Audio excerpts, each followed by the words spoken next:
His struggle for the dream has become legendary.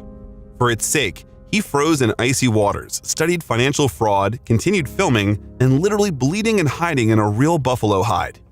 Leonardo DiCaprio is the forever Hollywood groom and an active environmentalist. What role is the actor still ashamed of? What does Kate Winslet and Leo really have in common? And what kind of bullying did the director of The Revenant go to for the sake of the realism of the film? Welcome to the Biographer channel. Today we will tell you the most interesting things about the famous actor, producer, and heartthrob of models under 25 years old. Let's get started. Leonardo Wilhelm DiCaprio was born on November 11, 1974 in Los Angeles, USA, in the family of comic book author George DiCaprio and legal secretary Ermeline Indenberken. There is a legend that Ermeline chose a name for her future firstborn when she was in the Uffizi Gallery in Florence, Italy. The baby started kicking inside of her stomach at the moment when she was looking at the works of Leonardo da Vinci. The future father willingly supported that idea because one of his many creative hobbies was painting. The family was poor. The DiCaprio couple could afford to live only in one of the poorest areas of Los Angeles. My mom and I lived at a drug dealer and prostitute corner. It was pretty terrifying. I got beat up a lot. I saw people have sex in the alleys, and I saw what drugs do with people. You are not yourself anymore. But it was thanks to this life experience that Leo later would admit that none of the temptations of Hollywood could lure him. The marriage of DiCaprio's parents did not last long. Ermeline and George filed for divorce when Leo was not even a year old. But despite that and the fact that George moved to East Hollywood, the future star maintained a good relationship with his father. Leo lived with his mom, then with his dad, and his new lover Peggy Farrar, who had a son Adam from a previous marriage. Ermeline taught him foreign languages, and his father opened the world of art to Leonardo. The artsy atmosphere in his father's house greatly influenced the boy. Artists and cult figures like Matt Groening and Timothy Leary often came to visit. It is possible that it was the creative atmosphere that influenced Leonardo's life path. Ermeline had a difficult time. The creatively minded ex-husband was not able to earn money and pay alimony at all. That's why, at first, she had to put her little son in a nursery and then quit her job altogether, becoming a nanny for the neighborhood children and her own. Later, the actor would say that his parents did everything possible so that he did not feel unhappy because of their separation. Leonardo's penchant for acting was visible from the first years of his life. Little Leo loved to show scenes. He sang, danced, and imitated something all the time. He quickly realized that he could get anything just because he was cute and funny. I loved imitating people. I loved joking around with my parents and creating different characters. I liked doing my own little homemade skits. The introduction of little DiCaprio to the theater happened when he was only 2 years old. The father put the baby onto the stage, and then, when he felt everyone's attention, he could not drag him out of there in any way. Leo's special interest in acting was also fueled by his half-brother Adam, who began acting in commercials and received his first money for it. Leonardo went to his first casting and spent it brilliantly when he was just 5 years old. The baby joined the TV show Romper Room. However, the first shooting ended with a scandal. The boy was so happy to take part in his favorite program that he started running around the improvised stage, touching the installed cameras, trying to get his mother on stage, and in general completely lost control. In other words, things didn't work the first time. Later, Leonardo entered an elementary school, which was located at the university. Ermeline took her son to school, spending 8 hours a day for the round trip. She wanted to give her son the best. The parents' influence on the boy was contradictory. His mother tried to protect him from the harmful influence of the hood, and his father tried his best to teach the child adult life. They went to New Age parties together, talked about forbidden subjects.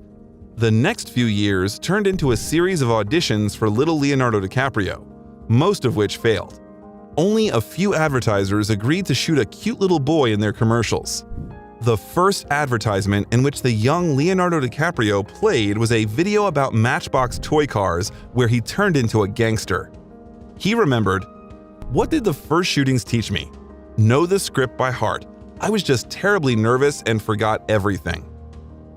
Then there were shots and advertisements for Apple Jacks oatmeal, Kraft Singles cheese, Bubble Yum gum, Fred Meyer hypermarket chain, Honda, and Suzuki cars. At the same time, the boy was fond of dancing, or rather breakdancing. He began to devote a lot of time to it. In this sphere, the boy managed to achieve his first success. Leo lived with his grandmother in a small German town. There, he took part in a local breakdance competition and he was runner-up. Even the local newspaper wrote about him in one of their issues. Leonardo became a real celebrity at school. By that time, his mother had already transferred him to the Los Angeles Center for Enriched Studies, where he studied for only a few years. Leo was bad at science, and his ambitions stimulated him to look for opportunities in the acting to keep moving. But it was not easy. Leo couldn't find an agent. Those people that he found were amused by the boy's decadent hairstyle and unusual name. Leo was constantly advised to change it to something more sonorous for the American. For example, Lenny Williams. The actor wasn't sensitive to that period of his life. I can remember getting rejected systematically by casting directors as a young kid. I felt like the biggest outsider there ever was, that I'd never belong in that club. I had this idea that one day they'd reach out, bless you, and say, "You are now part of the elite. You are the chosen one." The feeling that he was an outsider wouldn't leave Leo throughout his career in Hollywood, and his whole path would be aimed at fighting for his place on the red carpet. The first steps to the dream were the roles of Leonardo in TV series. First, there was the famous series Santa Barbara, where Leo played Little Mason Capwell. Then Growing Pains, and finally, The New Lassie. Stories of new adventures of a red collie named Lassie, where he got the role of Glenn. It was in the TV series about the smart dog that agents finally noticed Leonardo. For the next few years, since 1989, Little Leonardo was filmed almost without a break.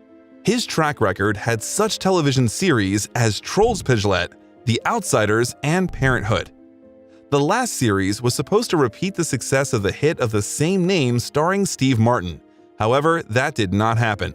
And that was despite the fact that Leo was preparing for the role as a real actor, learning the work of Joaquin Phoenix in the original movie. In each of those series, the boy was given a bright role, and sometimes even the main one. The series Growing Pains was on TV for several years, and in the end, became one of the most popular series among young people. Leo appeared in the cast at the moment when the sitcom began to lose its former popularity, and the producers were trying to shake up the audience. DiCaprio managed to attract the attention of teenagers and get an even bigger fan base than the main characters. Thanks to his participation in the series, Leonardo DiCaprio drew the attention of the director of the film Critters 3, Christine Peterson. Leonardo played the main role, the boy Josh. The actor tries not to remember anything about that role. The film turned out to be so strange and a failure. But since then, Leo had established himself as a serious actor. His grandiose ascent to the Hollywood Olympus began. In 1991, Leonardo DiCaprio was invited to the casting of the film This Boy's Life, directed by Michael Caton-Jones. It was the first serious dramatic role. He played a boy named Toby, suffering from the cruelty of his stepfather and trying to find himself in that strange adult's world. Interestingly, Leonardo's friend Tobey Maguire also auditioned for the same role. The guys managed to make friends a few years before the casting, and auditioning for the same role could be a bone of contention for friends. However, that didn't happen. Of course, we would like to say that the great DiCaprio auditioned brilliantly, leaving no chance for competitors. But everything happened a little wrong. Leo wanted to make an indelible impression on the film partners and the director, so he overdid it a bit and brought all present people to huge laughs. DiCaprio left those auditions in full confidence that he would never build a career in Hollywood. However, thanks to Robert De Niro, the boy still got the role in that film. He is grateful to the great actor for that to this day. Leonardo had to learn literally everything along the way. He did not always feel confident next to De Niro himself, before whom everyone was in awe. But the guy impressed critics, holding his own on screen against acting heavyweight De Niro. I remember every single detail. everything was so new to me. Watching Robert De Niro on set, seeing his dedication, was one of the most influential experiences of my life. Caton Jones would later say in his interview that he absolutely knew that he would not find anyone better than DiCaprio for that role, but after the first audition, he simply could not believe it. You see that guy that comes down from the boondocks? The mechanic? Dwight, stupid name. Dwight. By the way, during the filming of his first movie, Leo did not forget about his friend. He asked the director of This Boy's Life to cast Tobey Maguire in a supporting role.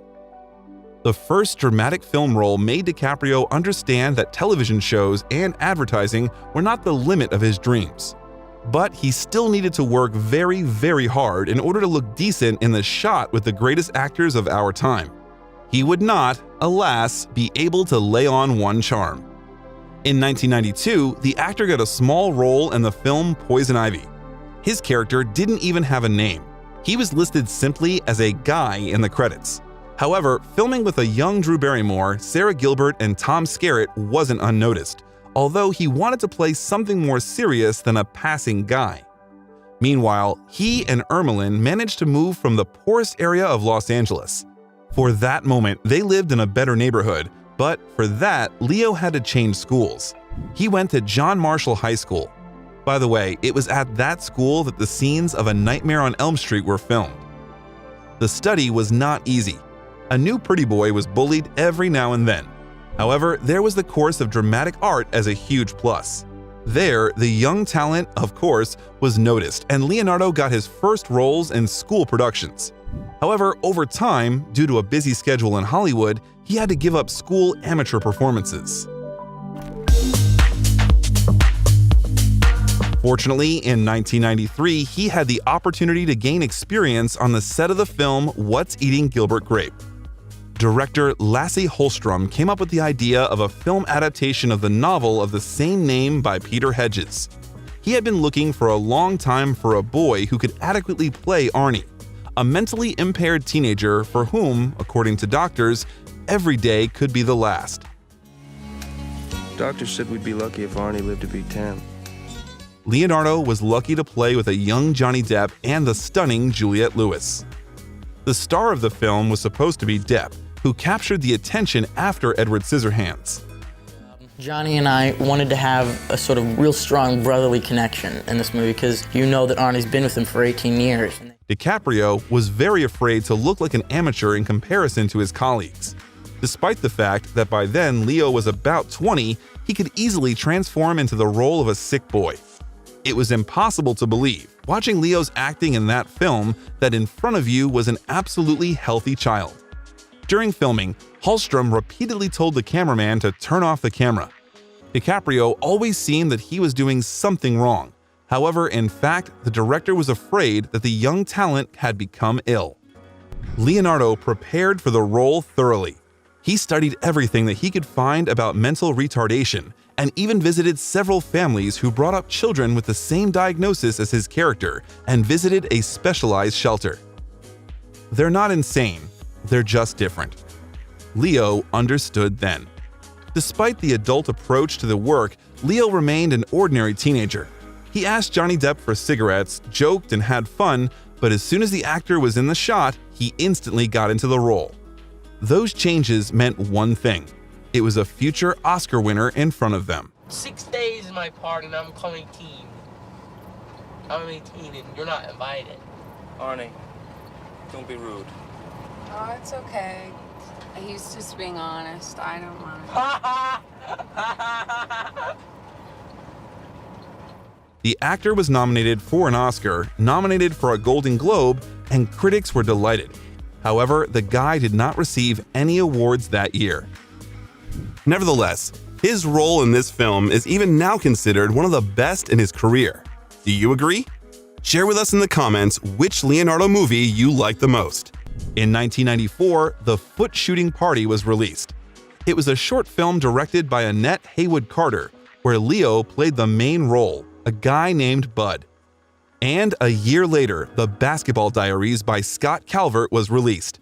The story was about Jim Carroll, an American writer, poet, and musician, told by himself. Initially, the main character in that picture was supposed to be played by River Phoenix. However, the young man died before the start of filming due to a drug overdose. Then, Calvert gave the role to Leo. The director of the film gave DiCaprio the full voting rights by choosing him. Leo already had several outstanding roles in his list. He was no longer an actor from television shows and finally began to reap the benefits of his popularity. An unpleasant story happened during the casting for the role of Mickey. The aspiring actor Mark Wahlberg dreamed of getting it. However, that role could be only in his dreams because he failed the casting the first time. Wahlberg's lateness for the very first audition so infuriated DiCaprio that he began to dissuade Calvert in every possible way. Leo suggested to him that Mark was not at all suitable for that role. There was one-by-one casting, and the director realized they could not find a better candidate. Leonardo had to relent, but the actors did not make friends right away. At first, they were still trying to figure out who was in charge and more talented on the set.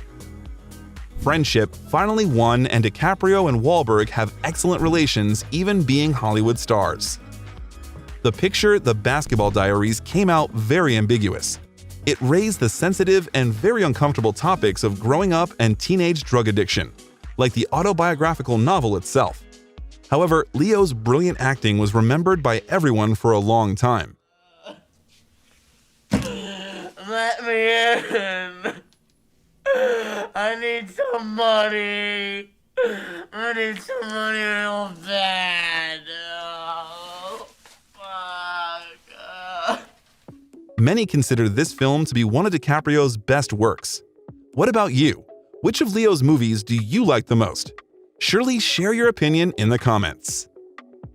In 1994, the actor began a relationship with Bridget Hall, who became Leonardo's first woman since the rise of the Hollywood Olympus. A series of bright, fleeting romances of the actor began, which eventually led him to the status of the most eligible bachelors. In the same year, on the set of The Basketball Diaries, another romance began. That time, his choice was Brittany Daniel. But the relationship ended immediately after the filming, and both actors hardly commented on their romance. Brittany was replaced by Naomi Campbell, taking only a short period in the life of the young actor. They parted as friends, although later they were seen together several times on Leo's yacht. A young actor got the next successful role in the movie The Quick and the Dead. In Sam Raimi's film, shot according to all the canons of the classic Western, Leonardo played the role of the Kid, the bastard son of the main villain. Leo's partners in the film were Sharon Stone, Gene Hackman, and Russell Crowe. In fact, our hero shouldn't get the role. The director refused his candidacy as soon as he heard how much DiCaprio wanted to get for his participation. However, Sharon Stone did not see anyone else in the role of the Kid and easily paid the fee to the demanding young actor out of her pocket. So damn fast I can wake up at the crack of dawn, rob 2 banks, a train, and a stagecoach, shoot the tail feathers off a duck's ass at 300 feet, and still be back in bed before you wake up next to me. After the provocative The Basketball Diaries, critics received the film calmly, without enthusiasm and discontent. However, the provocations did not end, and in the same 1995, Leonardo DiCaprio was cast for the role of the young poet Arthur Rimbaud in the film Total Eclipse. The picture was about the relationship between Rimbaud and Paul Verlaine. Agnieszka Holland had in mind River Phoenix, the older brother of Oscar-winning Joaquin Phoenix, for the role of Rimbaud, but he, alas, died suddenly. By the way, DiCaprio and River were invisibly connected by something all their youth, because it was Leo who was firstly considered for all the roles that River could not play. David Thewlis and Dominique Blanc were invited to play the other characters. The filming was fun. Thewlis, for example, claimed that he didn't remember anything at all. Later, the actor would say about shooting in that movie, "Kissing a man on the screen is not too pleasant, but in such matters, actors should get over themselves." In 1996, the famous director Baz Luhrmann, known for his love of experimentation, decided to create a musical youth drama from William Shakespeare's masterpiece Romeo and Juliet. It was interesting that Luhrmann decided to almost completely keep the original text, but the action took place in a small American city. Boz knew exactly who would play Romeo. He was not even looking for any other candidates, but he had to seriously look at the rest of the characters. For example, an impressive number of actresses, whose names are now known to everyone, were considered for the role of Juliet.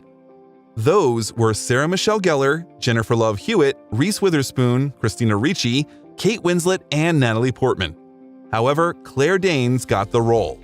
Jodie Foster advised Luhrmann to pay attention to her. The shooting of the film was technically difficult. It took weeks to create some scenes, but it was in a general atmosphere of carefree fun. However, Leonardo DiCaprio's acting did not leave anyone indifferent. His monologue near Juliet's coffin was so touching and brilliantly performed that Claire barely restrained herself and did not cry in the shot. Here, oh, here while I set up my everlasting rest, and shake the yoke of inauspicious stars from this world-wearied flesh.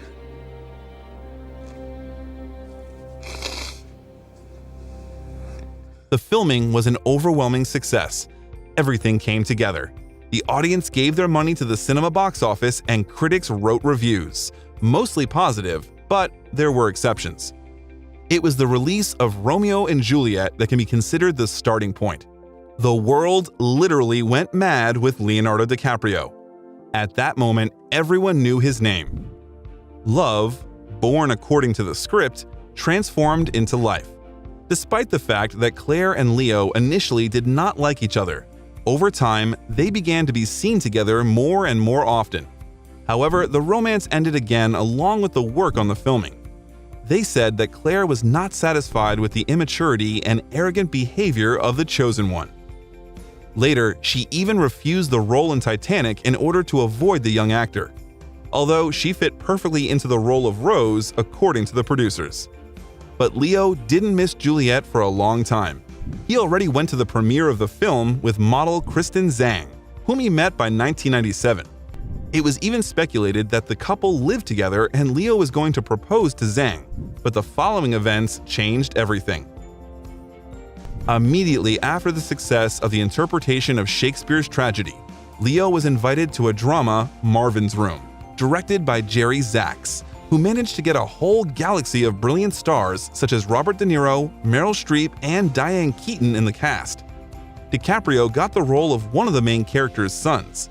It was not the most important role, however, both critics and viewers appreciated his performance. After that, in 1997, the Titanic was released. James Cameron, deciding to tell the story of the wreck of the most famous liner in history, spared no expense. The creation of the film took $200 million. It was an enormous sum at that time, and therefore the director was diligent about casting. There could be no mistake. At first, Leonardo DiCaprio was not considered. Brad Pitt, Macaulay Culkin, Christian Bale, and many others auditioned for the role of Jack Dawson. However, the meticulous James Cameron still did not think that any of those actors could play the same Jack. And so DiCaprio caught his eye. He was a handsome, talented, charismatic, and already incredibly popular man. That one would be able to lure millions of viewers to cinemas. The director realized that there was no better couple for Titanic after Leo's audition with the performer of the role of Rose DeWitt Bukater, Kate Winslet.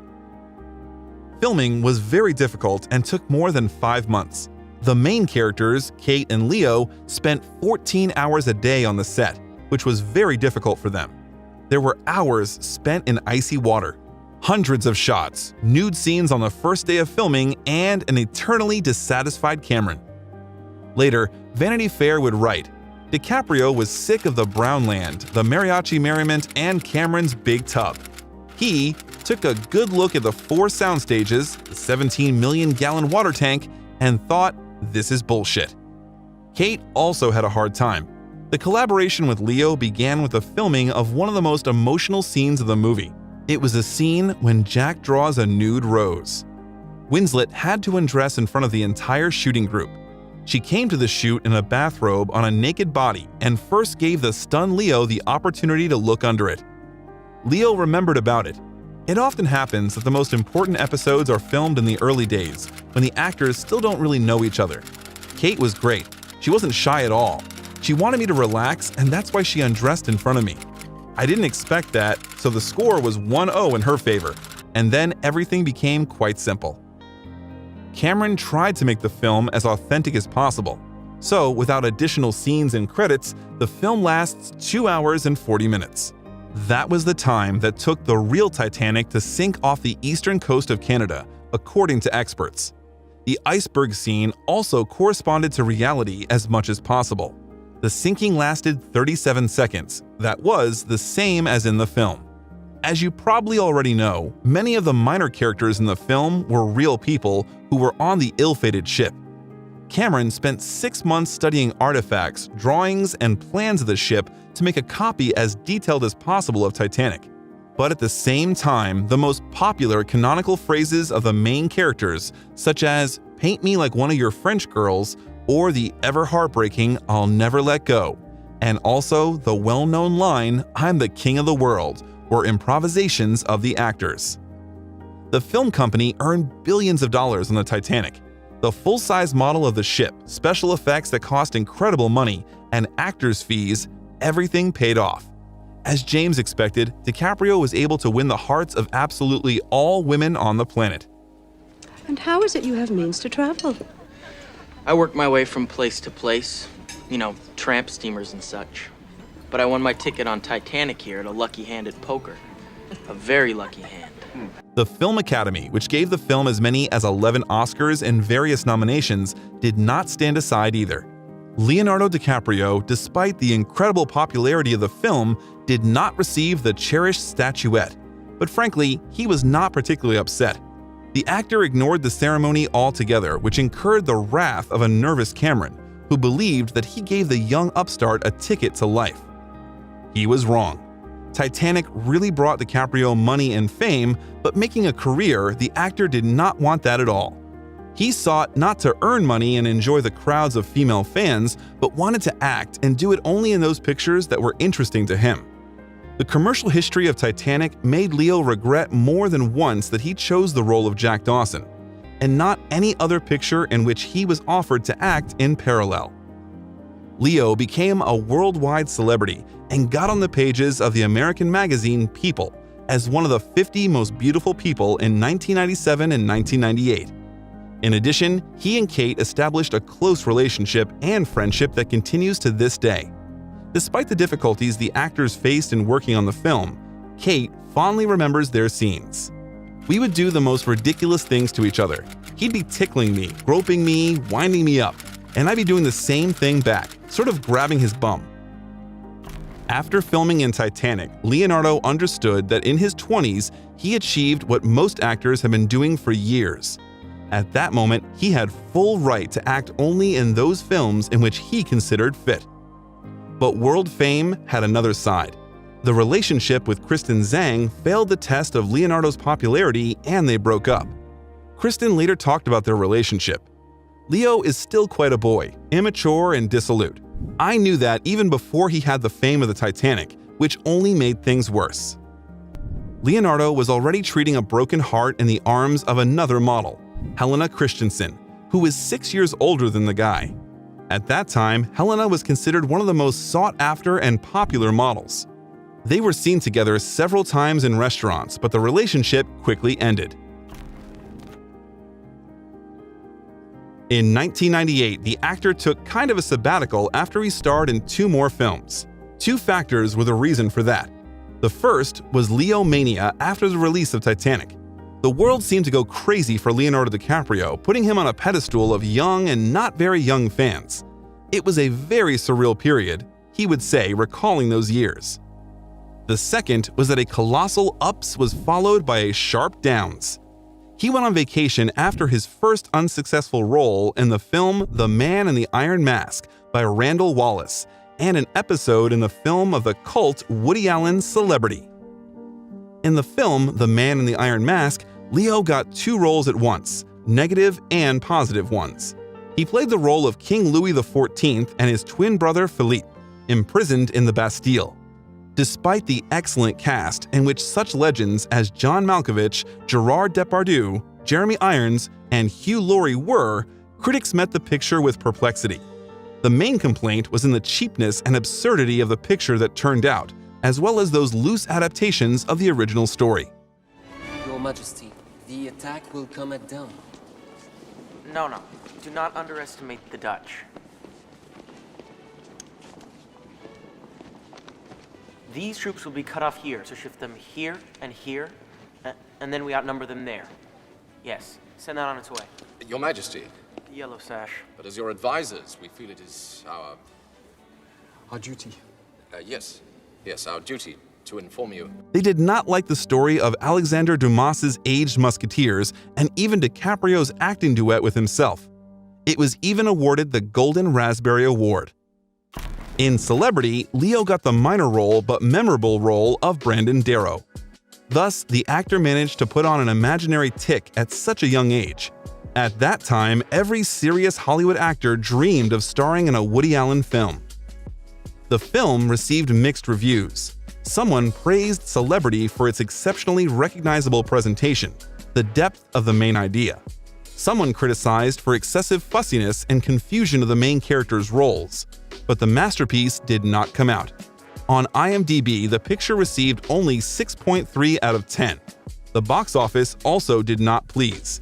At a cost of $12 million, the film earned only more than $5 million at the box office. Around the same time, the film Don's Plum was released. It was a black and white provocative picture in which Leonardo DiCaprio and Tobey Maguire are still ashamed to participate. Don's Plum turned out to be not so much a feature film as a documentary. The fact was that there was no script for the film. The bad producers gave DiCaprio and Maguire and other actors colorful stickers with themes for improvisations. Anything could be written on the pieces of paper. For example, "You hate women," "Your relative died," "Play the game Never Have I Ever," "Your goal is to sleep with her." Interestingly, none of the participants in the picture didn't bother to tell their agents about the shooting. They clearly understood the film could cause a very mixed reaction. And so it was. When director R.D. Robb announced a preview of the picture for his own friends and colleagues, a huge scandal broke out. Future viewers had to see the whole ugly and candid background of Hollywood youth. In other words, a bold experiment like a Clerks actually turned out to be vulgar and bland. Leo and Tobey's agents were sure that the film would throw their ward's life down the toilet. As a result, the film was never released to the public in 1998. However, later it reminded itself several more times. So Leo took a break. At that time, the actor began to be actively interested in the problem of the environment. In 1998, at the age of 24, DiCaprio established his own foundation dedicated to protecting the last remaining untouched corners of the Earth. The actor's personal life was also not far behind. Romances with Amber Valletta, Bijou Phillips, and Ava Herzigova quickly replaced each other, but none of the girls could take a significant place in Leo's life. In parallel with the rest and new hobbies, he carefully sorted out the scripts in search of the very film from which he would like to return to the screens. There was a period in my career, post-Titanic, where I took a break and I wanted to reevaluate the other great passion in my life. I've been interested in science. And soon, there will be the very role that would turn his career around. Leo returns to filming after a short break from work and a rest from the obsession of the paparazzi. But on the way to success, his own ambitions began to interfere with him. In 2000, DiCaprio auditioned for the satirical horror film American Psycho, which was negotiated with the actor for a long time. However, inspired by the success of Titanic, Leo asks for such a sum for his participation that the film's director, Mary Harron, prefers to give the role of a more accommodating Christian Bale. DiCaprio, in turn, went to star in Danny Boyle's The Beach. By the way, Leo unintentionally stole that role from Ewan McGregor. Later, McGregor would assess the situation this way. When Danny Boyle invited DiCaprio to the beach, I considered it a betrayal.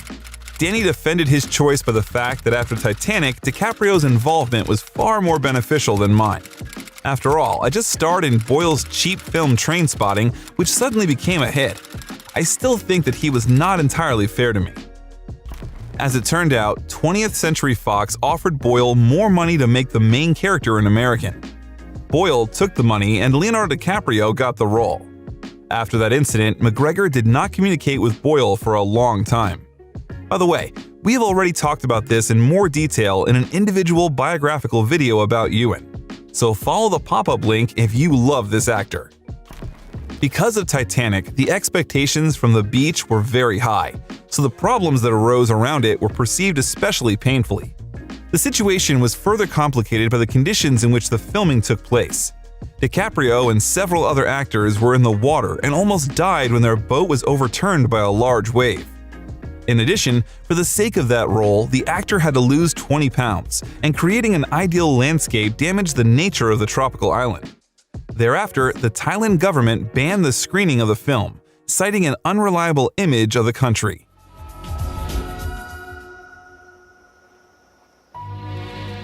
Critics mercilessly criticized the beach.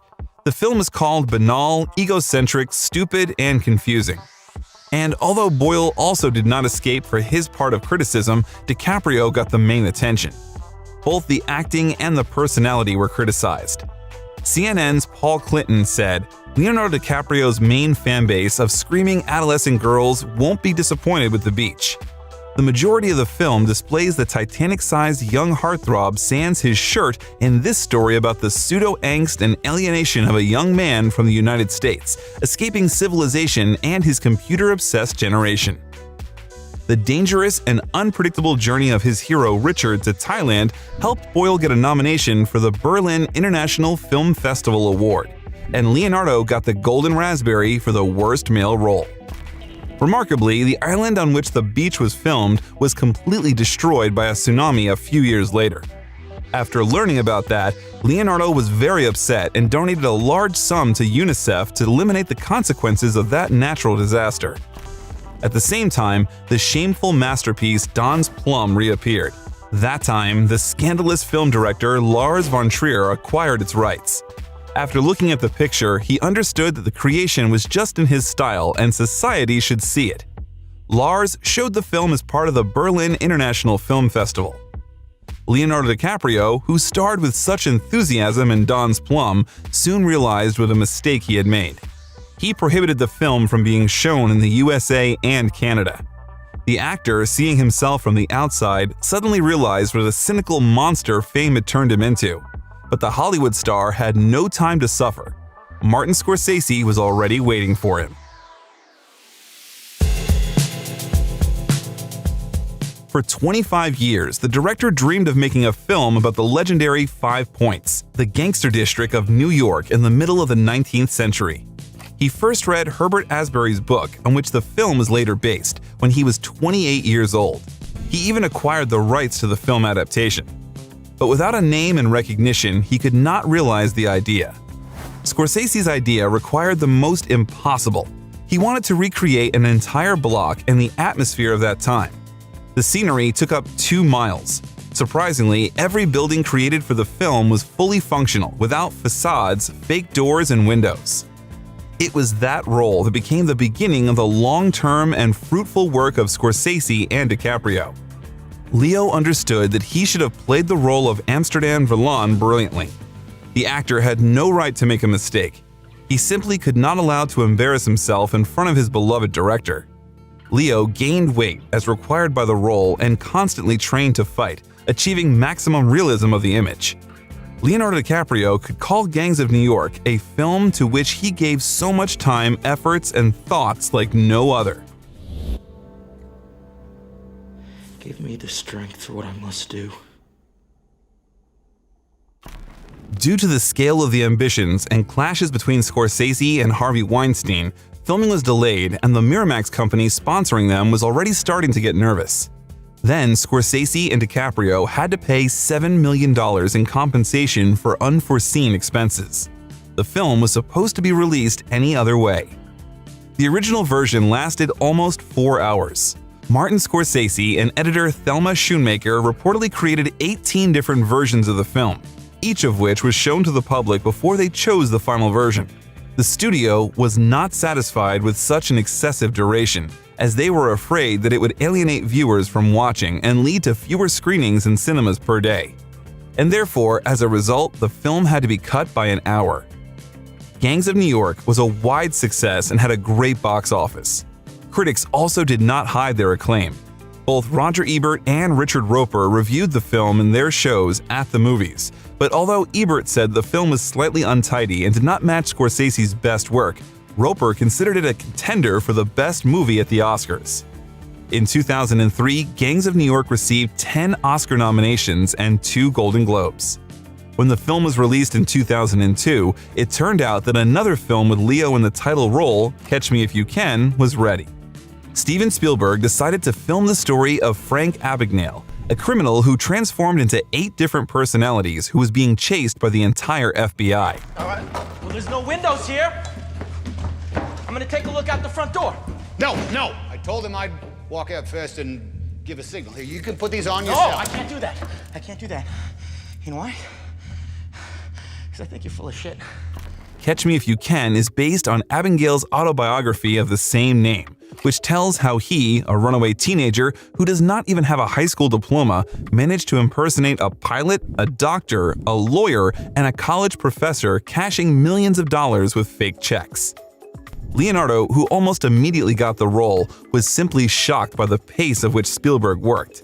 The director had no time to linger, and what others filmed for weeks, he shot in half a day.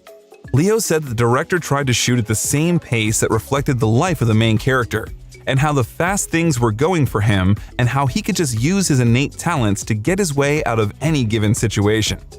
While preparing for the role, the actor met Abagnale personally and was completely delighted with him, although initially he was skeptical about that meeting. The more and more I talked to him, the more and more I realized that, like any great actor, it comes from instinct. He was an instinctual actor. He's somebody that, for whatever reason, puts people at ease.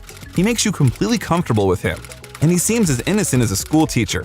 And he is now. I mean, he's a transformed man. By the way, despite the recognition of DiCaprio's undoubted talent, Spielberg treated him with caution. The image of a womanizer and a debauched lifestyle, which journalists attributed to the actor, played a role. However, after getting to know Leo better, the director realized that the image in the press was almost nothing to do with reality. The actor once admitted that he considered his filming partner, Tom Hanks, to be a role model because he is able to just refine what he does and is very passionate about his work. Hanks also spoke very positively about working with DiCaprio. He said that Leo is so far ahead of the game and he is an incredibly talented guy who's been through ringers. It was not an easy task to act plausibly as the charismatic con artist Frank Abagnale Jr., even with DiCaprio's talent. In addition, age did not play into the hands because a 28-year-old man had to play a 16-year-old teenager. Well, the truth of the matter is, it didn't even come into my thoughts until a week or so before production. Then it actually dawned on me that I was 11 years this guy's senior. It was pretty amazing what he pulled off at such a very early age, but because this guy was mature beyond his years, I had an ease in my mind. DiCaprio asked to do take after take until he was absolutely sure that he played the scene exactly as it should look. He said in an interview that a lot of work and a lot of effort has been done on those films, more than he could remember in the past. Catch Me If You Can got more than $30 million and a lot of rave reviews in the first weekend. But it wasn't time to relax. After all, the desired statuette had not been won. Therefore, Leonardo was incredibly happy to work with Martin Scorsese again. But he did not even imagine that the great director was preparing a role for him in his next film, The Aviator. In that fascinating epic, director Martin Scorsese focused on the most fruitful period in the life of the tycoon and aviator Howard Hughes. It was from the mid-1920s to the 1940s. It was a time of brilliant aviation inventions, stormy love affairs, and fierce corporate battles.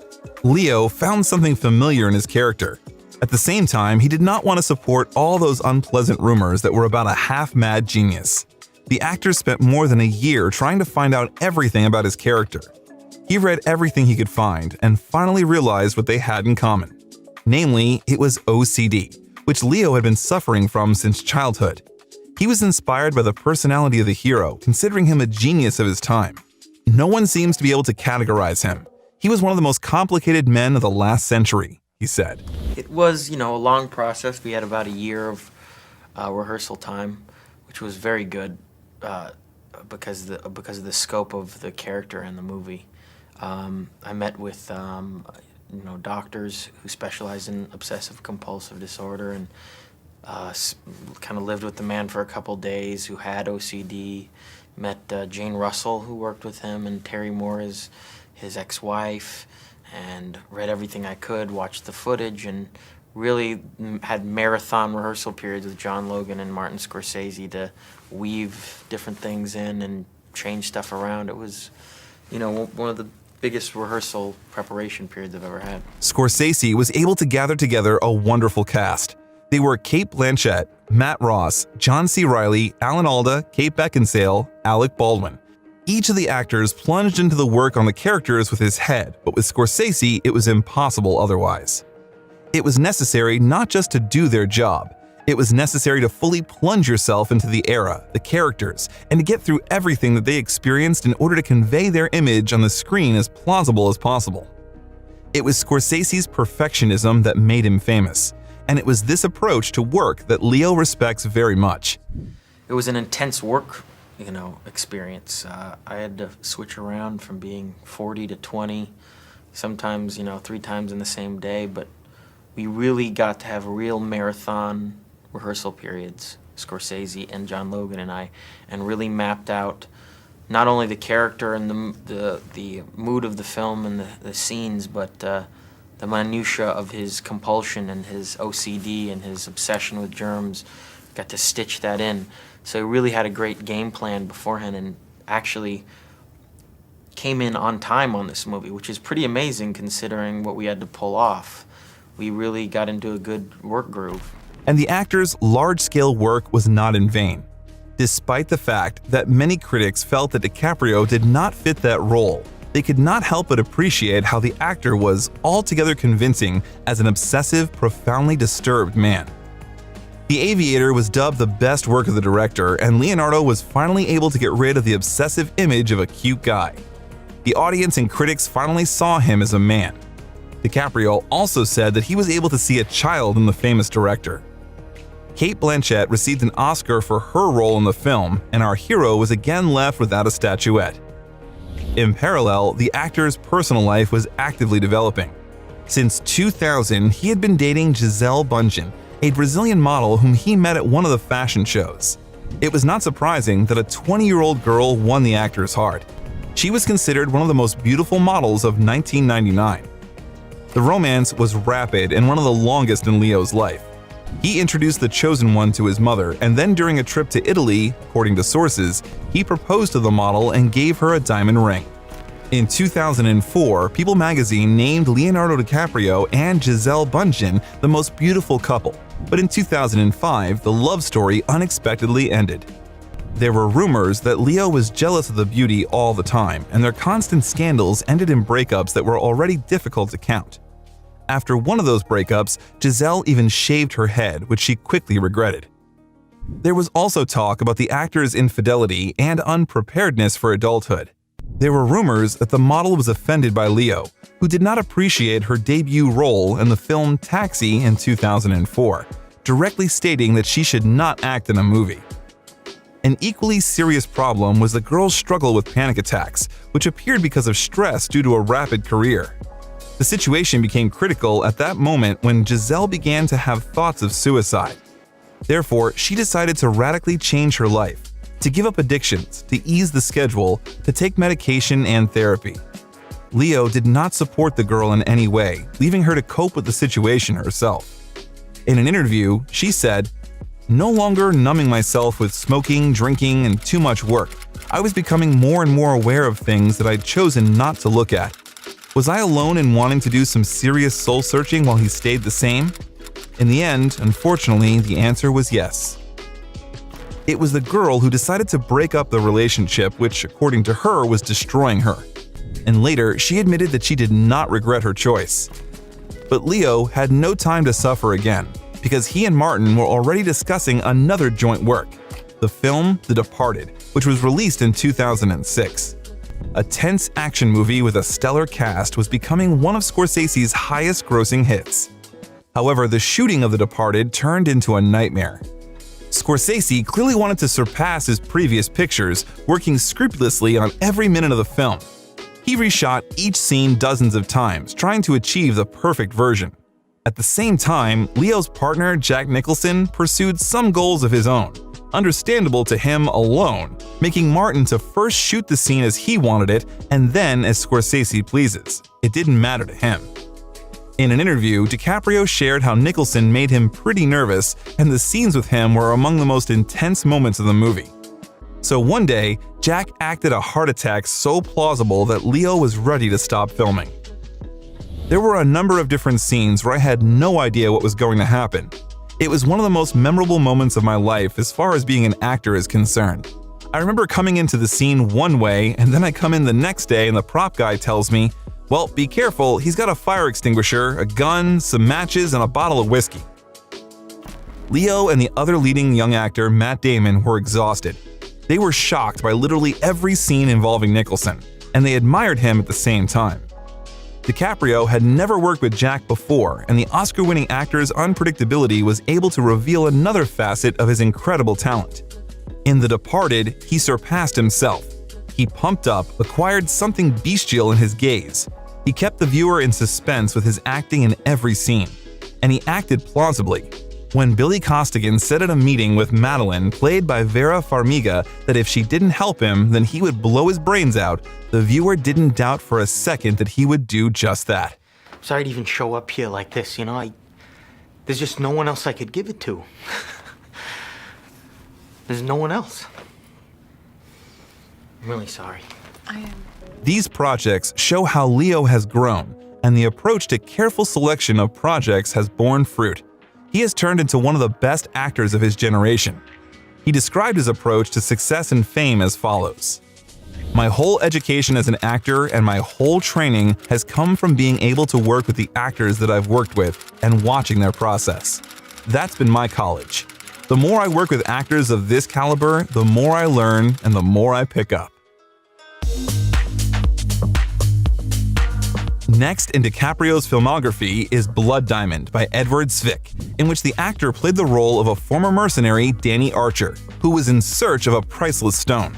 For his role, the actor had to work a lot with dialect coach Tim Manique to develop a South African accent, and also spent time with local guys, drinking and talking with them, hoping to catch the peculiarity of speech. Apparently, the actor really wanted to do everything right, and according to some, he definitely did it, but his accent would remain a source of ridicule in some reviews. You're in a bit of a conundrum there, my friend. You know what that means? Even before the release, everyone was talking about Blood Diamond and the hype that it caused. Critics were indignant and the public rejoiced. The Daily Show host Trevor Noah, who is from South Africa, did slam the actor's accent, stating he sounded like a drunk Australian. Because of the same problem, Leo got into the lists of the worst accents for several years. Despite the fact the picture came out average, it raised very important topics that did not leave Leonardo's thoughts for a very long time. The actor organized a fundraiser for cripples, orphans from Africa, a country that had been suffering troubles and hardships for many years, trying to draw the attention of the world community to that problem. In 2006, Leo met a new life partner at a U2 party. It was Bar Rafaeli, an Israeli model. At that time, the actor was 31 years old and the girl was only 20. And that actor's novel developed rapidly and lasted 6 years. However, there were breaks. Leo and Bar tried to hide their relationship and rarely appeared in public demonstrating their feelings for show. "I am there for him and I am at all the events," Rafaeli reportedly told Israeli's Laisha magazine of DiCaprio. "I just don't want to walk hand in hand with him. I don't see any reason. I don't need to strike poses with him in front of the cameras. No one needs to know how we kiss." DiCaprio was in solidarity with his companion, saying that he was inspired by the experience of his colleagues such as Robert De Niro, who kept his relationships a secret. The couple broke up for that first time in 2007. The second time was in 2009. The following spring, Rafaeli talked about the half year when she and DiCaprio took a break. "I needed it." She reportedly told Laisha of the couple's time apart. "I came to understand a lot of things about myself." The couple finally broke up in 2011. A source told, "It was amicable. They're still friends and they are still talking. They just grew apart and went their separate ways.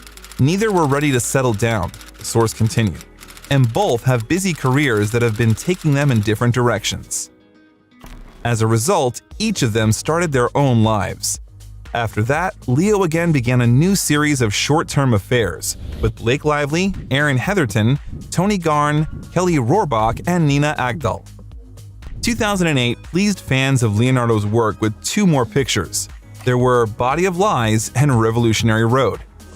In Body of Lies, Ridley Scott offers viewers another action movie about the CIA and spies.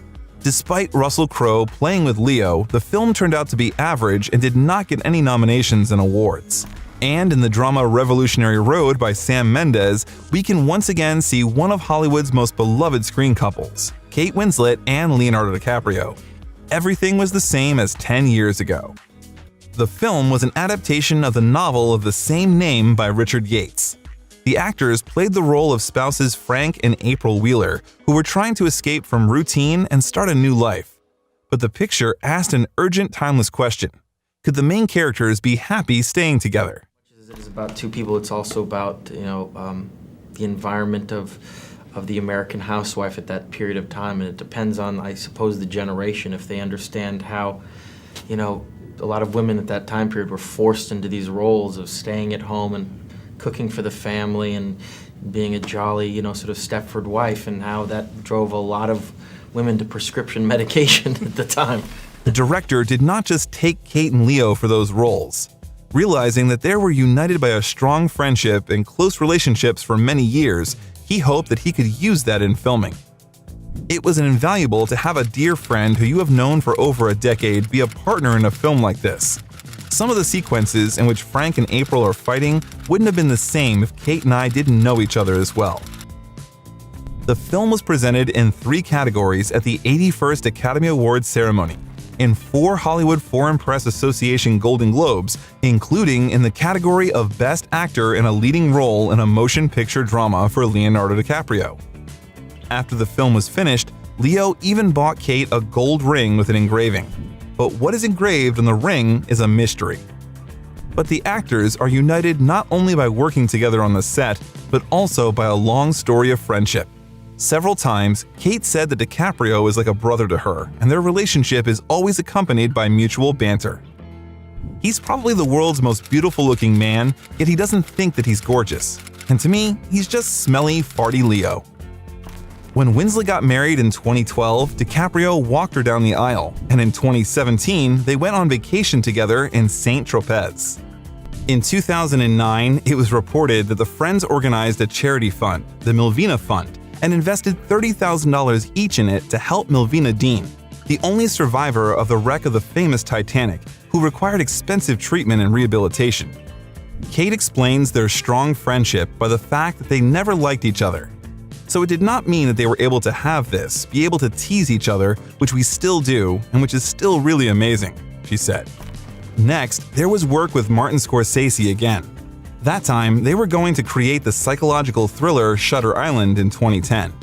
LaCroix journalists noted that Shutter Island was a complex and puzzling work that borrowed from genres as diverse as detective, fantasy, and the psychological thriller. He's here. Latest. I can feel him. Tag, you're it! Scorsese was inspired by Val Lewton's pre-Romero zombie movies from the 1940s. Before filming, Scorsese also screened Vertigo and Out of the Past for the cast and crew to give them an idea of what he was going for. The shooting turned out to be very difficult. First of all, morally, and lasted 4 months. The actors were so deeply immersed in the torment and pain of their characters that they barely made it to the end of the shift. But for me as an actor, the most difficult were the scenes of hallucinations and memories. There are situations where Teddy's consciousness seems to jump from one reality to another. You don't know what exactly he really sees and what he just sees. Watching Scorsese work on such things is terribly fascinating. He slows down the film, turns it back, changes the light, and in some places it looks like working on a theatrical production. While working on the film, it seemed to the actors that they were working on a movie that the film company would nominate for an Oscar. However, that did not happen. And despite the fact that the picture caused a lot of discussions, guesses, and versions of the interpretation of the plot, it never received a single award. Although many film enthusiasts and critics considered it one of the best thrillers of our time. At the box office, the picture paid off, grossing $294 million. After all, the legendary Scorsese-DiCaprio tandem could not help but attract attention. His path was from madness to dreams, but Scorsese was, of course, not the only great director Leo managed to work with in those years. One of the most important projects of Hollywood director Christopher Nolan was a film in dreams, the idea of which he had been thinking about for many years. But he still could not choose the right time to create it and find a budget for the implementation of all of his ideas. Nolan did not know when he was finally going to implement his project or where he would shoot it. But one thing he knew for sure, only Leonardo DiCaprio and no one else would get the main role. And so it took me a long time to realize that when you're dealing with the world of dreams, that's not enough. You need emotion. And so the central character played by Leonardo DiCaprio became the most important part of making the story relatable for the audience. Finally, in 2010, the director made up his mind. He sent the script to the actor and began to wait for an answer. The answer was positive, with one but. A huge part of the script had to be rewritten. That's what Leo and Christopher did for the next few months. Train your subconscious to defend itself from even the most skilled extractor. How can I do that? Because I am the most skilled extractor. The director kept the plot in the strictest of confidence. The script was taken to the contenders for the roles as if some kind of thing of government importance. After starting shooting, Nolan drove the film crew to 6 different countries, built giant sets, and tried to depict with the help of computer graphics what looks more like a figment of a sick imagination. He tried to do the folding of the universe. The actors froze in a blizzard, baked in the sun, and scuba dived, ran along the corridor spinning around its axis like abnormal squirrels on a wheel. Leonardo later admits that despite the immersion in the image and the excellent work of the director, he felt exhausted after shooting. Despite the success of the film, critics said that Leo was too fond of strange, unpredictable characters.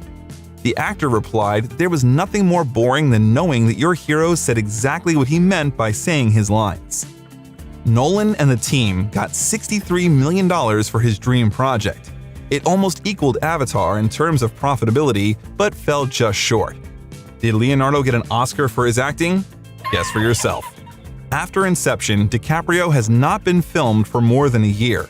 He was still very picky about movies and was critical of his roles. And then the actor's agent accidentally stumbles upon the J. Edgar script. That biographical film about the first FBI director, Edgar Hoover, was going to be shot by Clint Eastwood, and the agent decided that Leo should definitely pay attention to that project.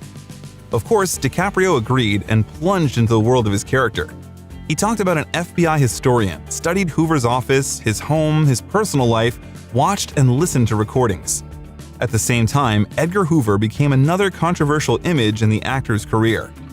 During the work on the character, Leo did not develop any sympathy or compassion for the politician. He remained for me one of those whose nature I could not recognize, Leo would say later.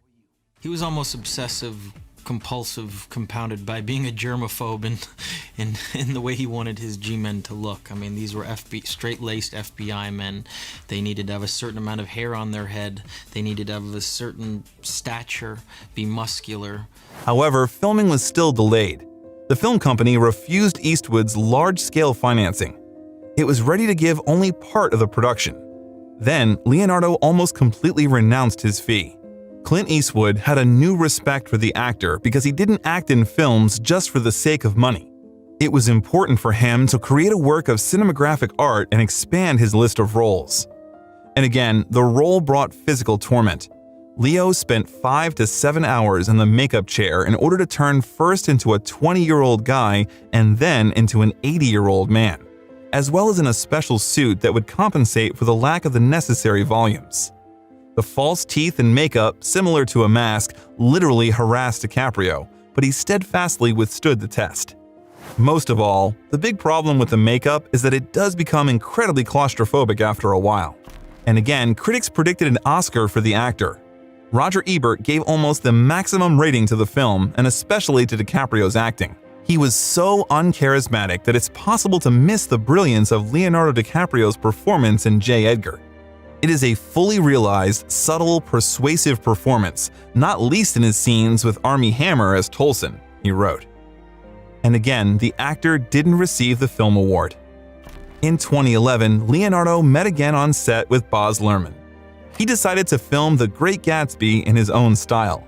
The tragic but very beautiful love story of millionaire Jay Gatsby and Daisy Buchanan turned out to be very similar to the musical that Luhrmann loves so much. The Great Gatsby is a film adaptation of the masterpiece of the same name by F. Scott Fitzgerald, which Leo almost refused. Well, you know, I read it in junior high school, and it made sense to me, and it was, in my mind, a sort of traditional love story at the time period, and it was representative of the Roaring '20s, and I kind of tapped into Gatsby's obsession, but Baz handed me a first edition copy and said, I want to rediscover this novel, and I want to put it up on film, and I want you to reread it. DiCaprio also agreed because Baz also approved Leo's closest friend, Tobey Maguire, for the role of the narrator. And the rest of the cast also was very successful. There was Joel Edgerton, Isla Fisher, and of course, Carey Mulligan. Carey Mulligan is still grateful to her partner in the film for volunteering to help her at the audition and supporting her. She said in an interview that he was constantly improvising to help her. During the audition of a scene which required 15 takes, the actor said that she didn't really have much dialogue as Gatsby. The camera was never on him, but he played 3 other characters. He'd say a line as Gatsby, and then he'd jump up and play Tom Buchanan. As a result of working together, she was delighted with both his generosity and his incredible acting.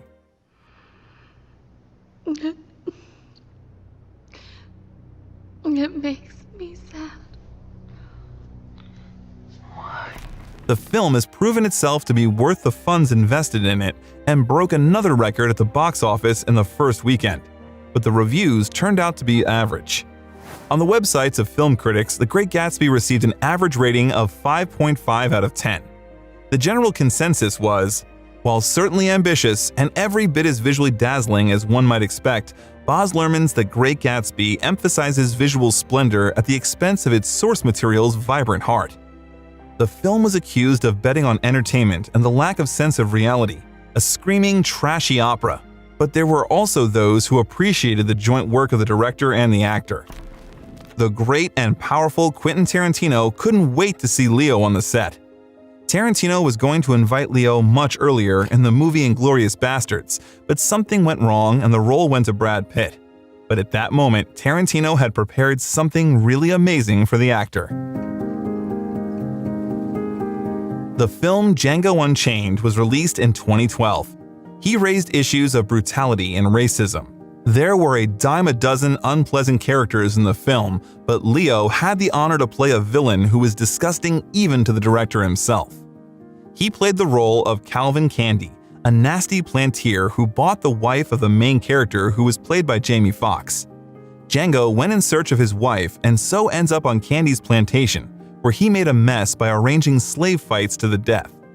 Speaking of the character, DiCaprio said, "This was one of the most narcissistic, self-indulgent, racist, most despicable characters I've ever read in my entire life." Now, right out there on that porch, 3 times a week for 50 years, old Ben here would shave my daddy with a straight razor. Now, if I was old Ben, I would have cut my daddy's goddamn throat, and it wouldn't have taken me no 50 years to do it neither. The actor said that his first day on the set was incredibly difficult, but Fox and co-star Samuel L. Jackson supported him, saying, "Hey, come on, it's just another Tuesday for us." Such support helped him to better plunge into that role. Interestingly, in the original script, Calvin was much older. However, Tarantino easily rewrote his script for DiCaprio and did not regret it. At first, Leo was scared by so much violence per page of text, but soon he resigned himself, settling into and began to act the scenes that Jack Nicholson would be proud of. Playing a bad guy opens you up to not having as many rules or restraints. It takes you to the darkest place of where you are a person and lets you indulge in that. DiCaprio's improvisation often went too far. He cut his hand with a broken glass, took hits with a hammer to the head, but despite the fact the blood in those shots was real and the actor was in real pain, he did not stop filming and continued to play. He believed that the real trauma helped to give his angry tirade an additional sense of anger and pain. My hand really started pouring blood all over the table. Maybe they thought it was done with special effects. I wanted to keep going. It was more interesting to watch Quentin and Jamie's reaction off camera than to look at my hand. Quentin found that approach excellent. After the take, the room erupted in a standing ovation. The film received positive reviews and a Golden Globe nomination, and Leonardo again didn't get a single Oscar award.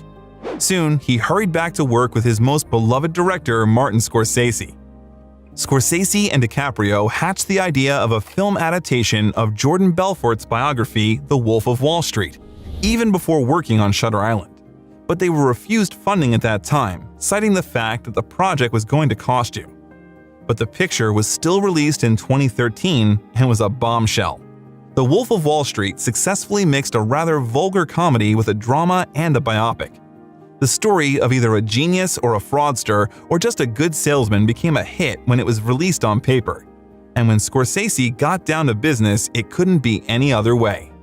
There were 2 guys over there on the table, there were more over here, there were 4 right here. Oh, God, are you fucking serious right there? Why don't you tell me, sweetie? Maybe it gets worse. The picture was based on the memoirs of Jordan Belfort, a famous financial fraudster who fooled investors in the 90s of the last century. DiCaprio played brilliantly, and some scenes brought the audience to hysteria. He later admitted that bringing to life the image of such a hero caused him a lot of excitement. It's incredibly freeing, performance-wise, to have no moral high ground and nobody really in the film that I had to answer to. Critics and viewers were divided in their opinions about the film. Some of them were outraged by the glorification in the film of both the riotous life of Belfort and the crimes that financed it. Basically, that part included representatives of law enforcement agencies who dealt with the case of Belfort and his victims. The situation was further complicated by the fact that the picture caused legal problems with Belfort's former assistant. Andrew Green filed a lawsuit for insulting honor and dignity because the prototype, his former boss, was portrayed as a criminal, drug user, degenerate, depraved, and devoid of any morality or ethics. Others, on the contrary, praised the film, saying that it was like a moralizing fairy tale in which Belfort got what he deserved. DiCaprio defended the film, noting, "I wanted to make an unapologetic film on the subject matter that didn't give any false sense of empathy for the character, but that instead was an analysis of man gone awry." Despite the difficulties, the Film Academy presented the movie with 5 nominations at once. Did Leo get his Oscar? And again, it didn't. Not yet. 2 long years passed before Leonardo reappears on the screen. All that time, the actor did not forget about another important part of his work: environmental protection. In 2007, he released the documentary The 11th Hour, and in 2016, he participated in the shooting of the movie Before the Flood. Leo has become a real geoengineering fan, and listening to his interview, you understand. This is not the way of famous actors to be trending. He is sincerely a supporter of what he says about. We're seeing methane bubbling up from underneath the seafloor. There are massive heat waves, drought, fires going on. Ocean acidification is happening on a massive scale. It's scary. I went to Greenland, and there are rivers flowing like it's the middle of the Grand Canyon. The question is, what do we do to mitigate it? Are we going to come together as a world community? Are we going to evolve as a species and actually combat this issue? The human race has never done anything like that in the history of civilization. In 2008, he bought a small island in the Caribbean Sea where he works to restore the coastline and build a resort of the future that will be harmless to the ecology of the island. In addition, DiCaprio invests in the company Love the Wild, encouraging the artificial cultivation of seafood. And his Instagram is completely devoted to environmental issues. One of the journalists of the Time magazine even called DiCaprio boring because of the actor's ability to quickly name from memory 20 animals considered endangered species. In 2014, Leo was appointed UN Ambassador of Peace for his contribution. But environmental protection is not limited only to financial support. It also extends to the personal comfort of the actor. So DiCaprio does not breed cars as purebred kittens. For many years, he drives only one car, a Toyota Prius, and does not use private planes, choosing commercial flights. The argument is simple. It's saving resources and reducing harmful emissions into the atmosphere. Meanwhile, Leo was offered a role that would allow him to get something that has been slipping out of his hands for so long. The film The Revenant was released in 2015. Leo played the role of Hugh Glass, a man betrayed by everyone and abandoned to certain death in the snow. But Glass did not despair. Throughout the film, he was desperately fighting for his life, fighting with the cold, then with a bear, then with himself.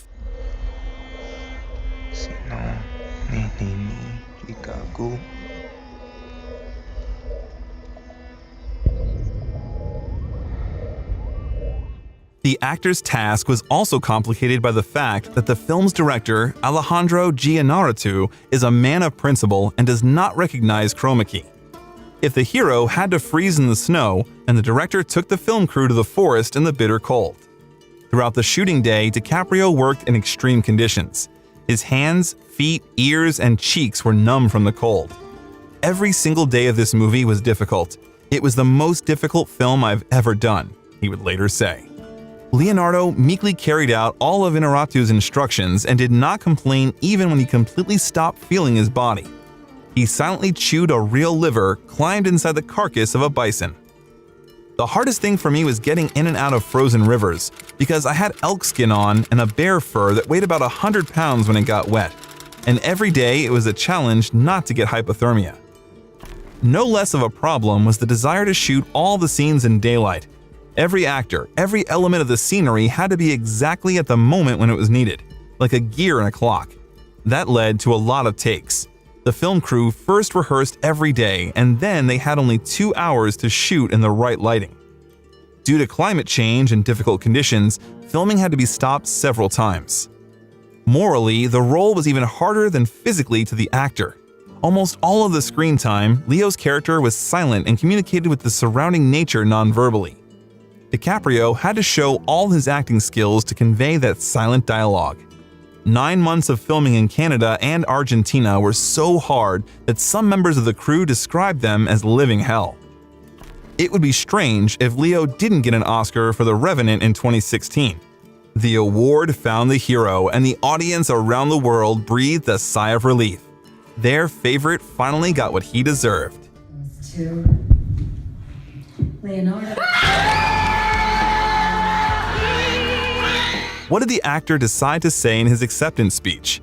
Of course, he talked about how important it is to preserve the planet and about climate change. Find snow. Climate change is real. It is happening right now. It is the most urgent threat facing our entire species. The goal was achieved, and at that time, Leonardo could finally relax and agree only to the best offers. In 2017, the actor met a new woman and had a long-term romance with the adopted daughter of Al Pacino, Camilla Morrone. It's the classic story in which the girl was 22 years old at the time of the meeting and the actor was 44. Despite the age difference and the hate of some detractors, the couple have been happily dating for about 5 years. Initially, they began to get noticed on outings in the bosom of nature, in joint shopping trips, and they met the 2018 New Year's together in the company of Tobey Maguire and his children. But there was no official announcement. Next, they were noticed at an Ellen DeGeneres party, where the couple looked in love, and in April of the same year, Leo and Camilla began hiding from the press. As in previous romances, Leo and his companion tried not to share much about the relationship. The couple did not appear together at official events for a long time, and they tried not to flash in front of the paparazzi. And all that the media knows is information leaked from close associates. So, one of the sources said that despite the great love, Leo and Camilla are in no hurry with promises of marriage. However, according to Us Weekly, the couple had a discussion. Their sources claim that DiCaprio and Morrone thought about getting engaged. According to another insider, the lovers are now closer than ever. They are really serious, it's a strong relationship, and Leo is very cozy with her. It wasn't until February 2020 that the couple finally officially announced their relationship. In the same year, the lovers moved in together. But let's get back to work. Once Upon a Time in Hollywood, originally conceived as a book, was released in 2019. As they said, that might be the last work of Quentin Tarantino. And it could not do without the participation of Leonardo DiCaprio given the success of their previous collaboration with the director. Tarantino went back in time, or rather to the end of the 60s. The film was based on the story of the brutal murder of actress Sharon Tate. In the film, she was played by Margot Robbie. In parallel with the story of Sharon, Tarantino introduced us to actor Rick Dalton and his stuntman friend Cliff Booth, who was brilliantly played by Brad Pitt. They no longer had a place in the modern film industry, but they did not want to accept it in any way.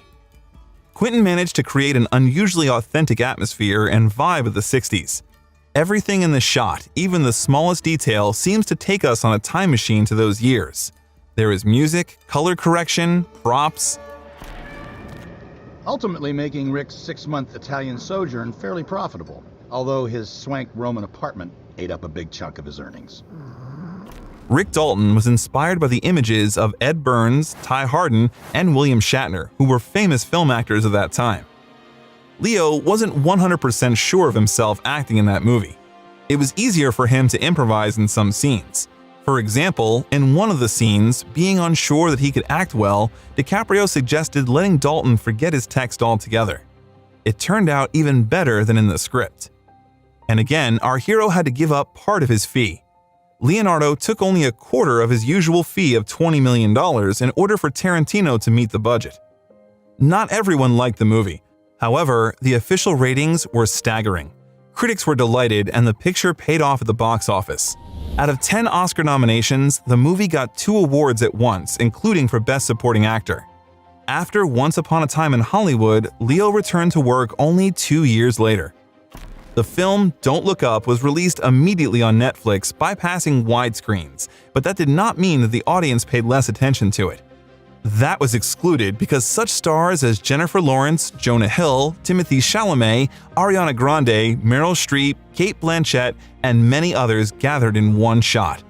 Whatever the role was, it was performed by a star.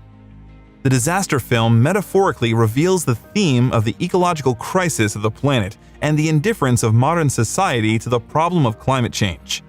Therefore, it was not surprising that Leo took part in the filming and tried to show himself in all his glory. I mean, when you think about it.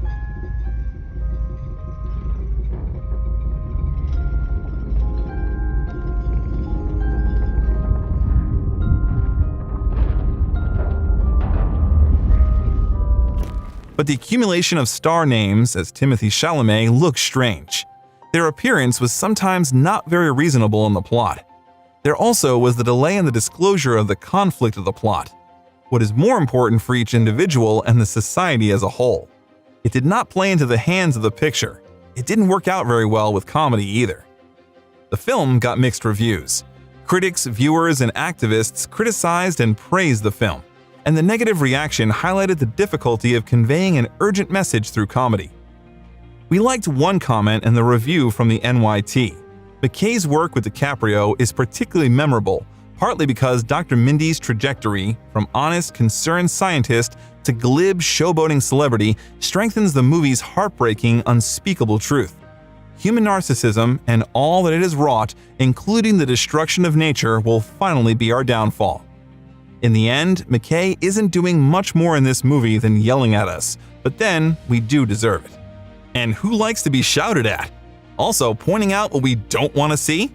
Leonardo's last known work by the time of the release of this video is a thriller western. Who do you think is the director? That's right, it is Scorsese. There, Leo will act with Robert De Niro.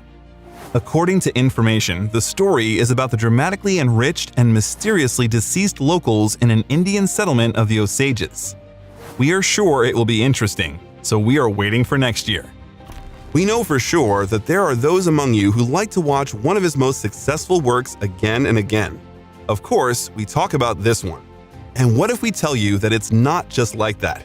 There is a reason why the 3-hour story of tragic love is still a masterpiece and finds fans years later. And the gorgeous Kate Winslet's figure and Leo's charming smile are the only reasons, but there are also a number of cunning directorial techniques. Do you want to know the secrets of the Titanic? Click on the link. There we talked in detail about that film. And that's it for today. As always, there was a biographer with you. Thank you for being with us. Bye-bye.